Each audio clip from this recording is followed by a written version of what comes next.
జగిత్యాల జిల్లా కేంద్రంలో ఓ లాడ్జ్ వ్యవహారం కలకలం రేపింది. కొత్త బస్టాండ్ సమీపంలోని ఓ లాడ్జ్లో వివాహిత మహిళ ఓ యువకుడితో ఉన్నట్టు సమాచారం అందడంతో ఆమె భర్త అక్కడికి చేరుకున్నాడు.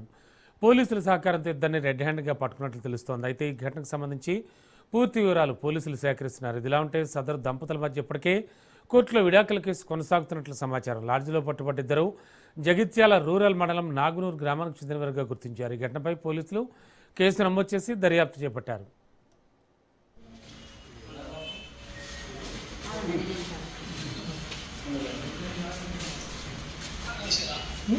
అయ్యో విధానం కూడా ఒకళ్ళు ఉన్నారు కదా, ఎందుకు అయ్యో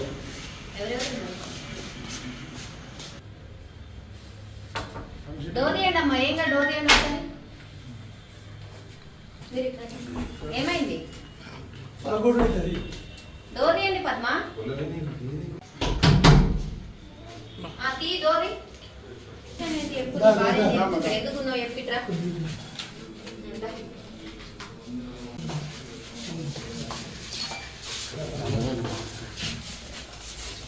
సార్ మాట్లాడతారు.